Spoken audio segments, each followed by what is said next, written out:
Buenos días a todos los presentes. Siento mucho no estar allá con ustedes, pero mi salud me lo impide en este momento. Quiero agradecer a los organizadores de la Feria del Libro de Columbus por esta invitación, así como a David Loaiza de la Asociación de Escritores de Ohio, a Ulises Ceballos, quien realmente ha sido un gran amigo y me ha colaborado mucho para lograr mi presencia allá, esta presencia virtual. Ulises Ceballos de Ohio State University y, por supuesto, a los técnicos y empleados de la Columbia Metropolitan Library de Columbus. Y de nuevo a ustedes presentes. Voy a leer algunos poemas de mis libros, algunos poemas, pero antes de eso una pequeña nota sobre mi oficio de escritor.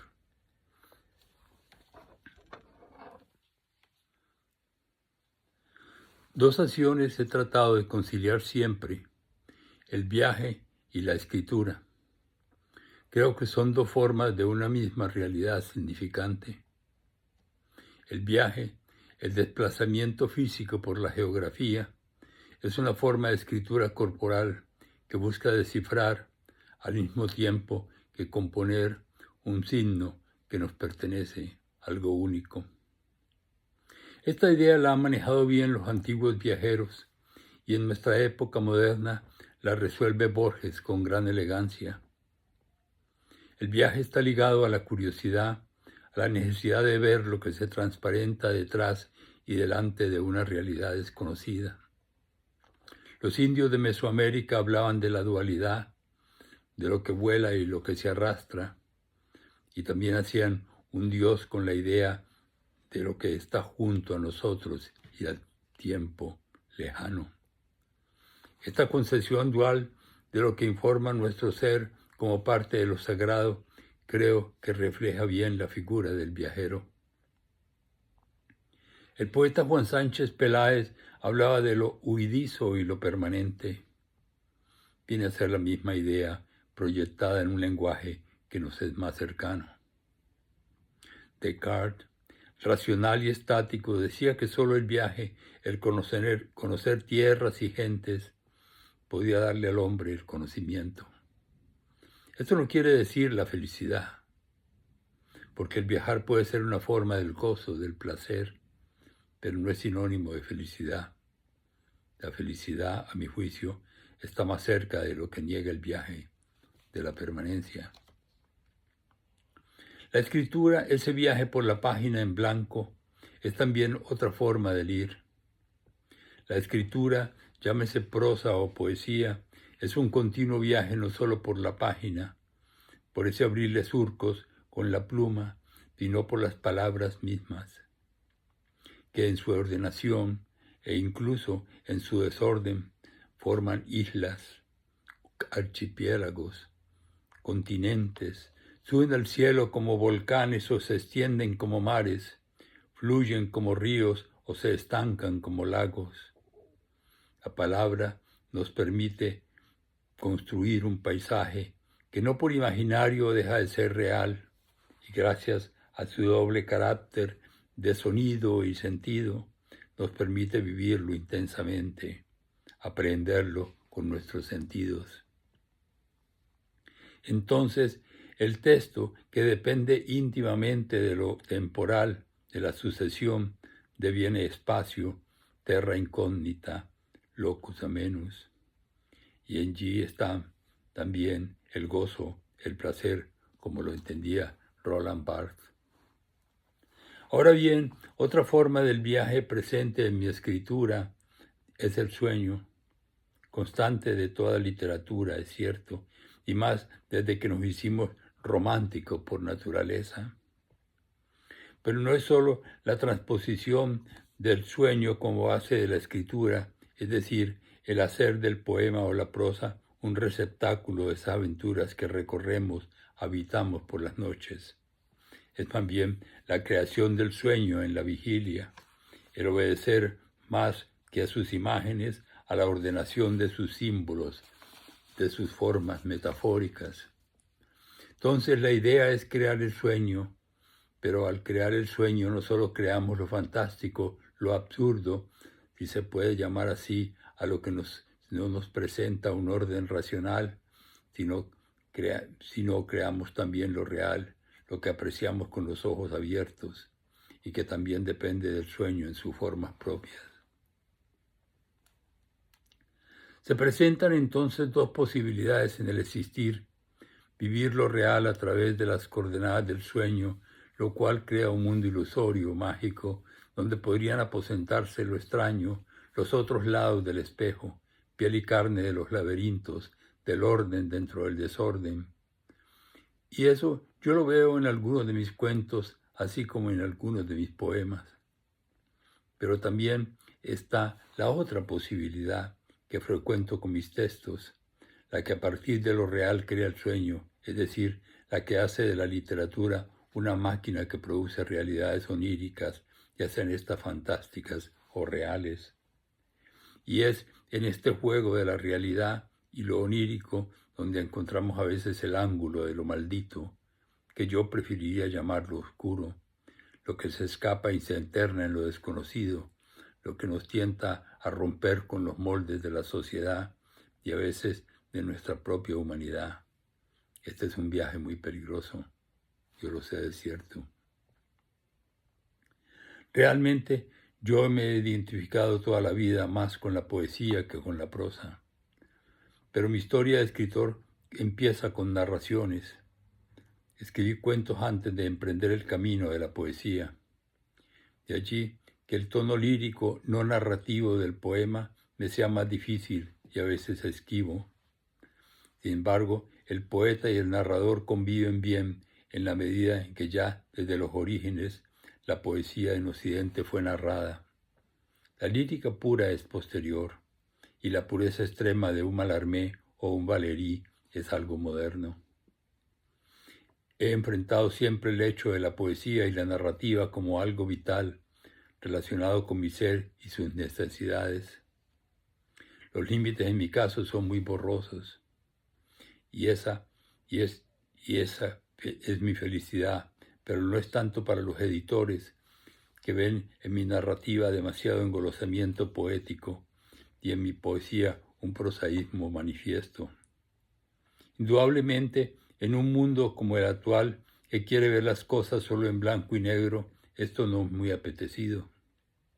Sin embargo, yo no le presto atención porque creo en la infinita libertad creadora. Para mí, lo prioritario son mis necesidades vitales, no los requisitos que implica el comercio o la moda.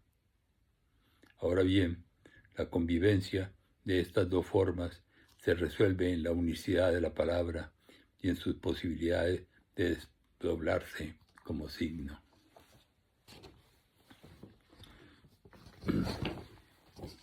He decidido leer algunos poemas en primer lugar, ante esta antología titulada Poeta di Fiume, que es la traducción al italiano de todos mis poemas en prosa, en la edición bilingüe, de manera que me excusan, no voy a leerles en italiano, sino en español.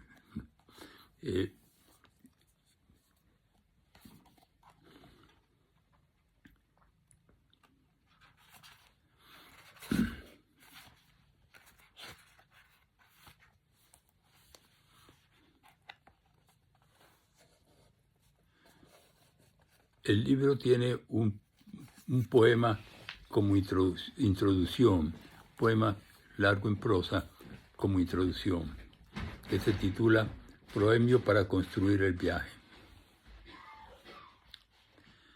¿De qué huimos cuando han tocado la campana para que el día termine? Si el viaje fuera uno y otro paso, ¿qué no decir de todo yendo? Pero el viaje es como el sueño, todo se va y va poblando de unos hilos ligeros que caen del cielo y levantan humo de la hierba verde.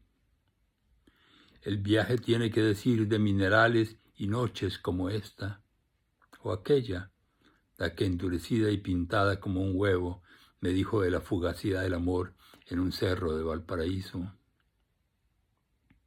Uno tiene siempre dos sueños al alcance de la mano. En uno vamos en pos de algo, en otro somos perseguidos. El sueño es movimiento que interroga el espacio, hostigándolo para ser otro. Y ese espacio de cambio constante acoge el rutinar sin sentido de nuestros pies. Así, el viaje dice que todo lugar es el lugar, que donde quiera que estemos, no estamos. El viaje nos lleva a nacer en otra frontera y en otra. Yo caminé a desgarrones este ir y venir de las palabras que es el camino. Le di duro a la sandalia o a los viejos zapatos por el polvo, en esos pueblos, en esas ciudades, en aquellas montañas, al lado y adentro de ese mar, este río, y entre ellas levanté una sola palabra como quien se levanta temprano y busca la botella de vino, el cigarrillo, un pedazo de pan. Hace muchos años, sentado al pie del carbonero que florecía al frente de mi casa, vi pasar un hombre arrastrando su vida como una carga de trastos viejos. ¿A dónde o de dónde? Eran las preguntas sin respuesta. Y allí estaba él, huyendo para siempre. Mas no era yo quien se quedaba. Son ahora en el camino estos destellos de palabras que juega el dedo de las combinaciones la memoria, fragmentos de un palpitar por los relámpagos, los que vienen a ella entrelazados para construir el viaje, no hacerlo de nuevo, sino de primera vez, como la huida detrás de la almohada o el aguijonazo de un tiempo que en el ver nos despierta.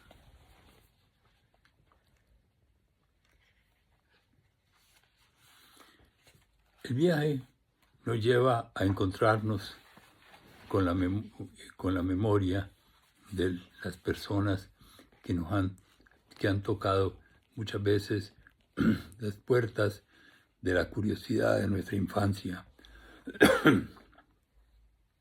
Así, uno de los poemas iniciales de este libro está dedicado a una tía mía y se titula La tía Chinca. Nunca hablé de mi tía Chinca por miedo a su silencio. Recuerdo esas largas oleadas de humo que venían desde la última pieza, la que daba al patio y que eran producto de sus cigarros baratos. Ella lo fumaba allí en lo oscuro como quien saluda al infinito. No sé cómo era su voz porque nunca me dijo una palabra de rabia ni de cariño. Tengo memoria así de sus vestidos negros y de sus babuchas gastadas por un caminar de no sé dónde. Nadie me dijo qué hacía mi tía Chinca los domingos o si tuvo amores secretos, pasiones violentas, encuentros fortuitos. ¿Qué hacía mi tía Chinca sentada sola en el patio? Cuando pasaba mediodía por la sala donde toda la familia se reunía a oír las canciones de Pedro Infante, mi tía Chinca dejaba una estela de cenizas y escombros como si lentamente se estuviera deshaciendo. Pero nadie lo notaba, o era yo solo el que descifraba las manchas que dejaba en el espacio. Dicen que murió pequeñita, como una torcaza, y que con ella enterraron también su silencio.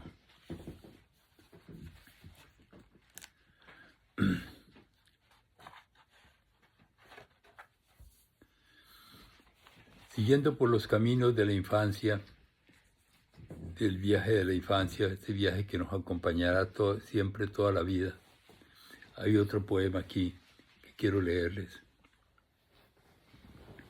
Mi infancia. Yo también al desaparecer mi infancia estuve presente. Con un grueso hato de oraciones y un látigo sibiloso se cortó esa calle por donde arrastraba las piedras o buscaba escarabajos. No dijo de azules begonias ni de las otras matas en el patio. Se fue como trepando por esa escalera que llevaba al abovedado. Se arrepintió de una mirada furtiva a los senos de la niña vecina y aplastó el cigarrillo contra uno de los postes del alumbrado. Mi infancia ya no estaba allí cuando vino el radiopatrulla a buscarla.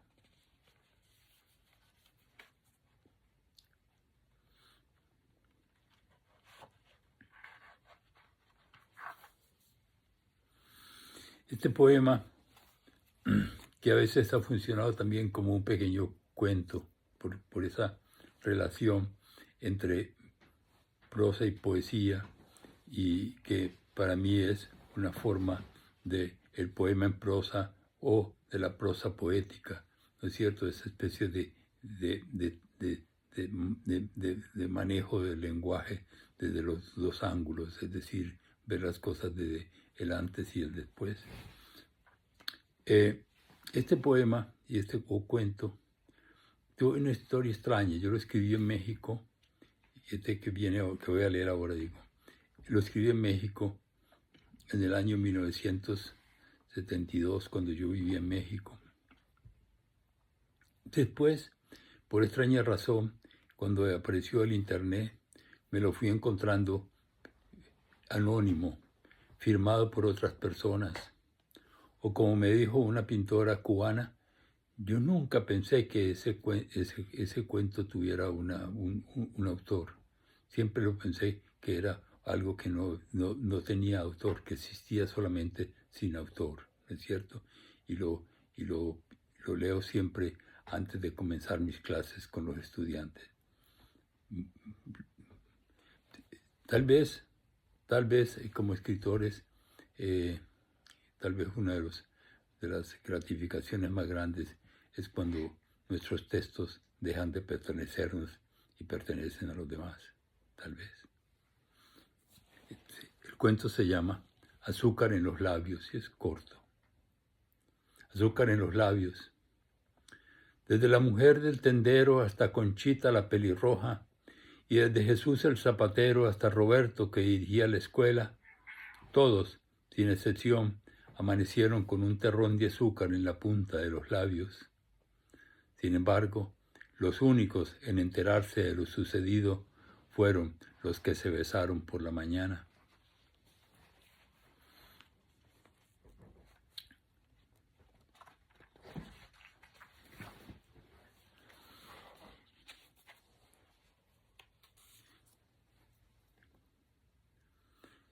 Ya dentro de los caminos,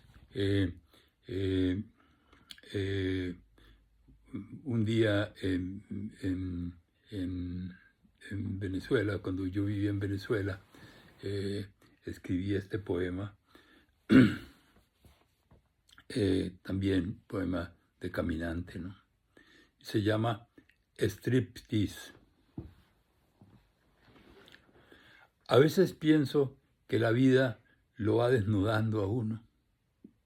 Yo por lo menos me he quedado sin ese zapato que caminó por la avenida Séptima de Bogotá una noche salida del interior de un tiempo adelgazado por las esperas. La chaqueta de cuero, de origen dudoso, se despedazó contra el respaldar del bar donde el bohemio infiel empalidecía de aguardiente todas las noches. Una camisa que no había pintado Rolf el alemán acabó como trapo sucio en un apartamento de Valle Abajo. Mis pantalones de vaquero murieron congelados en los páramos de Mérida, todavía con la bragueta en perfectas condiciones. Un roto de bala en el pecho tenía la camiseta a rayas cuando la perdí de vista en Puerto La Cruz. Los pantaloncillos terminaron haciendo cama para Agapi, la gata blanca de Cebucán. Es extraña esta vida que nos desnuda y nos viste de otro, tiempo tras tiempo.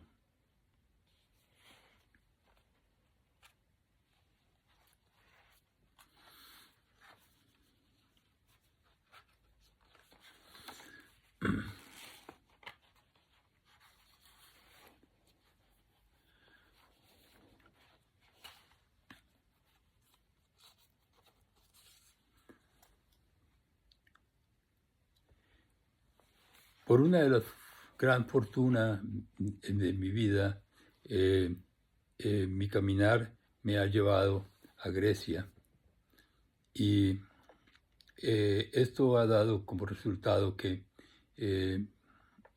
yo me he enamorado de Grecia, no solamente por la presencia de una diosa griega que me acompaña y de la maravilla que es ese país y que son esas islas y que es su gente. Allí he escrito varios libros sobre Grecia y precisamente recientemente se acaba de publicar una antología en Grecia, en griego, de mis 3 libros escritos sobre Grecia. Esta antología acaba de salir en Atenas por una editorial muy prestigiosa que ha publicado anteriormente mis novelas.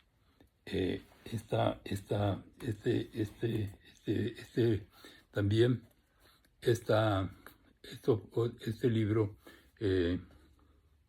también dedicado a Grecia, que se llama El color del Egeo. Esta es la edición italiana hecha por la editorial Sinopia de Venecia, que dirige el gran traductor y poeta, gran amigo Claudio Cinti.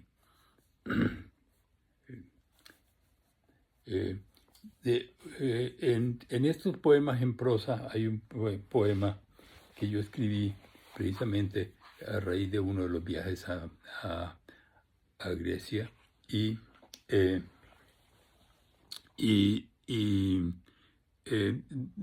me es muy caro, me es muy grato este poema. Se llama Acrotiri. Para las personas que no captan bien el nombre, Acrotiri es el nombre de una ciudad en ruinas que está dentro de la isla Cirá, que es más conocida por el nombre de Santorini en Grecia. Acrotiri. De pura ceniza hasta los tobillos vi la antigua ciudad en ruinas, Acrotiri, allí encaramada a lo alto del risco de esta media luna como isla. No toqué a ninguna puerta porque mis dedos se disolvían en el polvo. No vino tampoco ninguna auriga a transportarme hasta el mercado de peces. Un vino seco al fondo de las botijas en fila irisaba viajes y fiestas. Apaleado por el calor, me senté en una piedra. Desde allí vi el pequeño agujero de una ventana sobre un cuarto. Las paredes deberían estar cubiertas de esos frescos inimitables. Un sabor de agua clara correría por los labios. En esa habitación, ella y él debieron hacer el amor este día. Algo como lo eterno tiene también el color de la ceniza.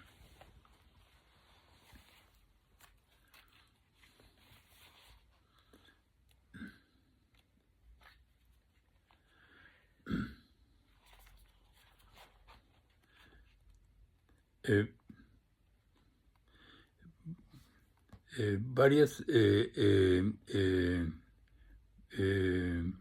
ciudades me han acompañado. Una de ellas es, digo me han acompañado por afecto, por gran amor. Ciudades que yo hubiera querido vivir, pero que definitivamente pasaron en el viaje y quedaron impregnadas para siempre en mí. Una de esas ciudades es Valparaíso, de Chile, y ahí de esa ciudad escribí también un poema que se llama así, Valparaíso. Tal vez tendría una falsa memoria de Valparaíso si no me hubieran sucedido 5 cosas. Primero, en la cima de uno de los cerros 2 hombres cargan un piano y su silueta recortada contra el cielo es la misma música. Segundo, en el malecón un pescador se ha quedado dormido con varios peces atravesados en el pecho. Tercero, En la Place Chauvin, una prostituta con un hueco en la frente me dice de abandonarlo todo e ir con ella hasta las alturas. Cuarto, te busqué por entre los colores de las puertas y el ruido de los funiculares y no estabas. Quinto, se fue la noche y vino una mañana de todos los cielos.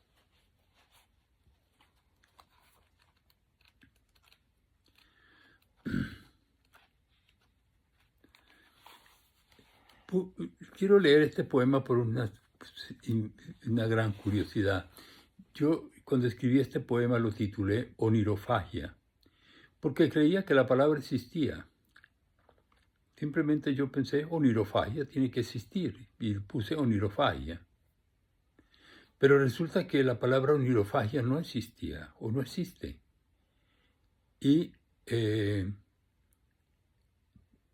Pero yo no me enteré, sino cuando me di cuenta de que, dado de que la primera edición de estos poemas salió en Buenos Aires hace muchos años, en la década, finales de la década del 80, un grupo de poetas se había creado y se llamaban los poetas de la onirofagia.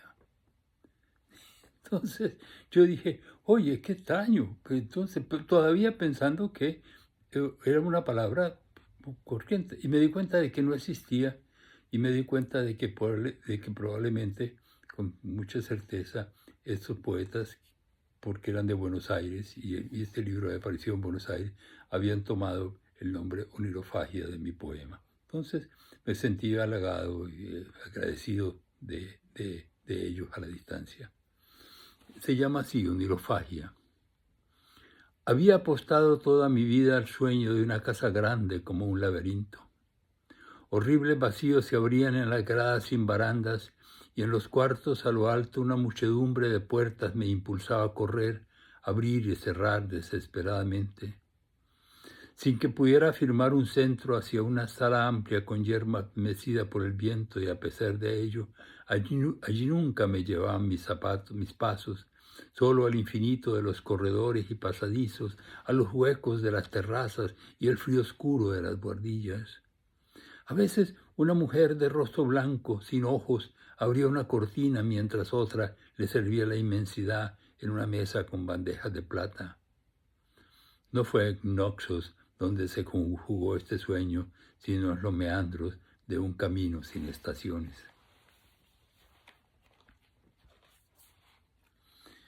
Para cerrar de este libro, voy a leer un poema último de este libro, porque quiero hacerle en esta lectura, como siempre, un homenaje a mi gran amigo, el poeta Álvaro Mutis.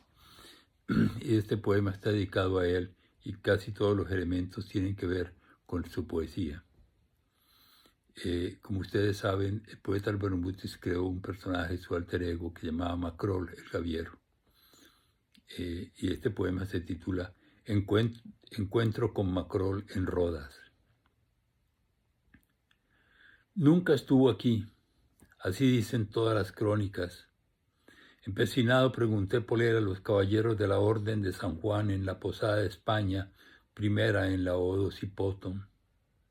Buena razón me dieron en que todavía se preguntaban en sus diversas lenguas los porqués de su nombre. Fui hasta el hospital y abrí una puerta que daba al largo corredor de enfermos del segundo piso. Allí los cuartos giraban alrededor del patio a la manera de un caravansarii. No lo reconocí entre los soldados y caballeros que se retorcían o languidecían preñados por las heridas de la guerra o las pestes. Al fondo, en un bello patio protegido por los almendros y reservado, según me habían dicho, para los peregrinos alucinados por el sol, lo vi sentado en un escaño de madera. Reía salvaje y atronadoramente, mirando con furia en dirección a los infieles. Pronto sintió mi presencia y volteó para mirarme. En sus ojos había un mar extraño y distante. Se incorporó y dijo, no era aquí, y desapareció, devorado por los elementos. Bien.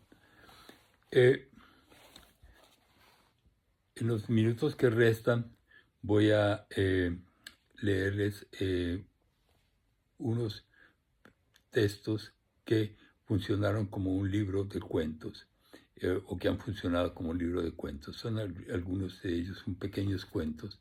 También, en cierta manera, recogen un alto lirismo de mi prosa poética. Esta es la edición original publicada de este libro, publicada en Colombia, ¿no es cierto? Y también hay una edición italiana que hizo Claudio Cinti, el poeta italiano, traducida por él, y que con gran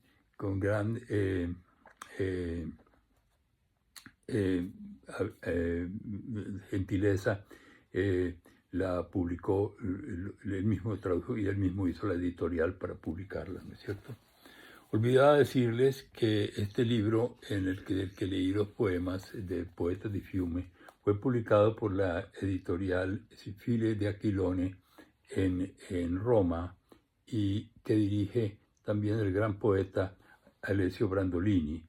Y estos poemas fueron traducidos por él y por la magnífica poeta uruguaya colombiana Marta Canfield.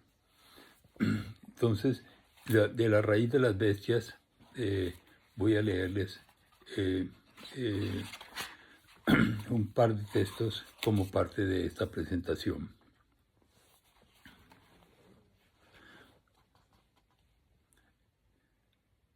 Los rinocerontes. A los rinocerontes los dejaron al final de la cola. Nadie sabía dónde meterlos.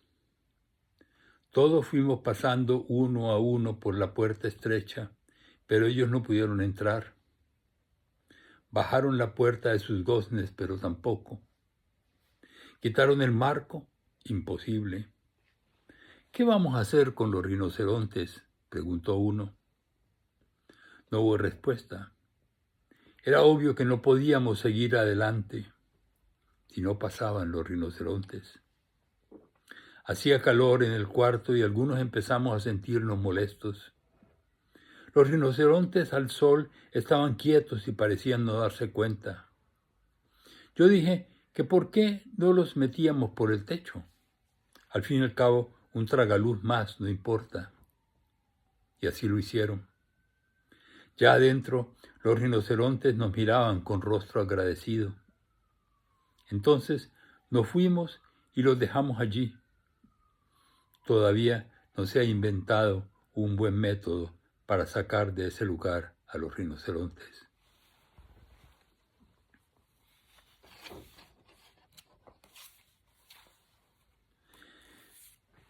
Y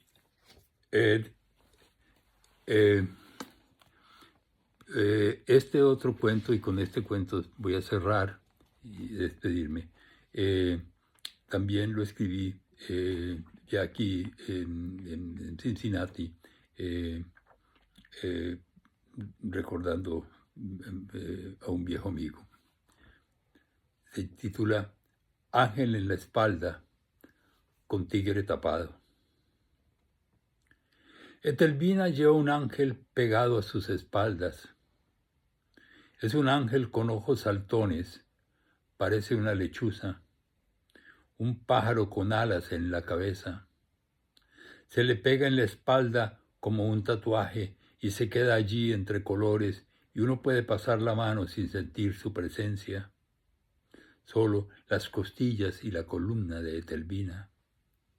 Pero hay días en que salta de su espalda y sale, aunque allí continúa sin caer al suelo.